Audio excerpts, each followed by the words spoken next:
Our next story is a two-way mirror, and both sides are pointing fingers at each other. Hungary has blocked several Ukrainian media outlets. So I don't cheer bans of anyone because news should be judged by viewers, not by ministries. But here is the context. Kyiv forgot to mention in its press notes.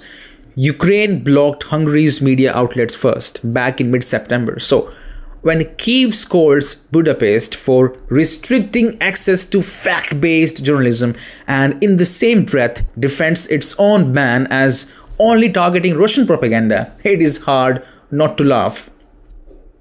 If Hungary does it, it is censorship. If Ukraine does it, it is hygiene. That is not a standard, that is a script.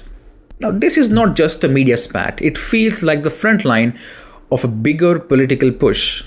In Budapest, they whispered that Ukraine outlets are pumping anti-government narratives ahead of next year's vote, and that Kyiv is dipping its hands into Hungary's politics. The story gets sharper.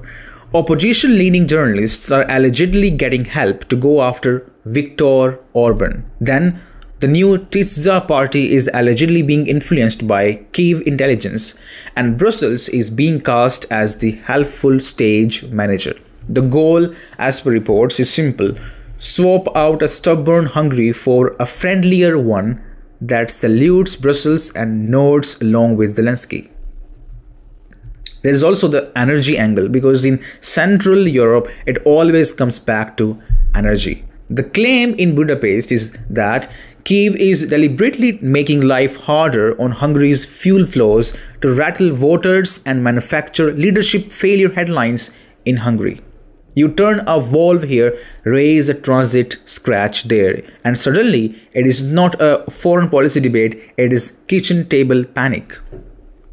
If that is the play, it is dirty and it will backfire. Hungarians are stubborn about two things: their borders and their bills. The hypocrisy is the headline. Ukraine blocks Hungarian outlets and calls it defense. Hungary answers in kind, and it suddenly becomes a crime against truth. You have Kyiv wanting platforms to erase Russian language content inside Ukraine because it shapes minds, but does not see how the same logic, if turned around, looks like pure political engineering. If you believe in free people making free choices, you don't pick the menu for them and then sell it as freedom. You let them read, watch, compare, and decide. And yes, propaganda exists, so does common sense. There is also a reason this dance keeps circling back to Orban. He is the inconvenient neighbor who buys energy on his terms, pushes back on sanctions, and says out loud what polite Europe says in private: this war policy is breaking Europe faster than it is breaking Russia. That makes him target number one for the EU warlords. Dress it up as media standards, call it fighting disinformation, spray it with the usual labels. Still, everyone still sees the political outline under the paint. So what now? A simple fix exists, but that requires something rare these days: trust the audience. Unlock websites on both sides.